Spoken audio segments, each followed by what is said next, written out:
কেমন লাগছে সারাদিন? ভালো লাগছে। আমাদেরকে দিয়ে পেন্টিং করানো হলো। আমার পেন্টিং করে অনেক ভালো লাগছে। আমার পেন্টিং করে অভিজ্ঞতা আছে। করলাম, তবে পেন্টিং করে আজকে এই উপহারটা পেলাম 2 টাকার উপর থেকে। আমি 2 টাকার উপরকে থ্যাংক ইউ জানাচ্ছি।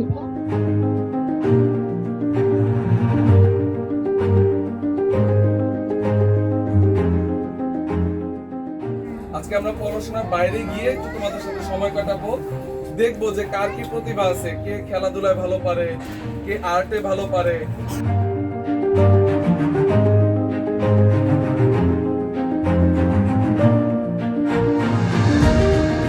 চন্দ্রবিন্দু পাঠশালার এর একটা বিস্তর আমাদের একটা লক্ষ্যমাত্রা আছে।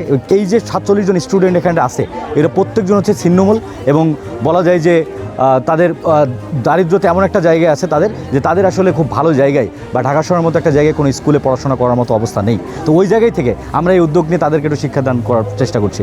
আমার অন্তঃস্থল থেকে ধন্যবাদ জানাই 2 টাকার উপহারকে, যারা আজকে আমাদের এখানে আসছে এবং এই ছোটো ছোটো বাচ্চাদের এরকম একটা আনন্দমুখর দিন দিছে এই নববর্ষের দিনে। হয়তো এরা জানতও না যে নববর্ষেতে এরকম আয়োজন হয় বা এরকম আনন্দ হয়, এবং ওদের হয়তো গালে যেই লেখাগুলো হয়েছে শুভ নববর্ষ এই 1433 যেগুলো লেখা হয়েছে, এগুলো হয়তো কোনোদিন লেখা হতো না, কিন্তু তারা আসার কারণে এগুলো তারা লিখতে পেরেছে এবং তারা এখানে আনন্দ পেয়েছে। এই জন্য আমি তাদেরকে ধন্যবাদ জানাবো।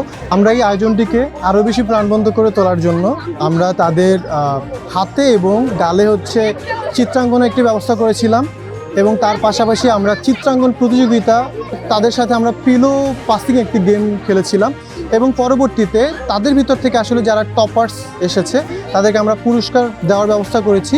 এবং তার পাশাপাশি সবাই একটি করে কমন গিফট পাচ্ছে। গিফটগুলো একটি করে বই থাকছে তাদের জন্য থাকছে একটি পেন্সিল, একটি রাবার এবং আরও কিছু বেশ অ্যাক্সেসরিজ।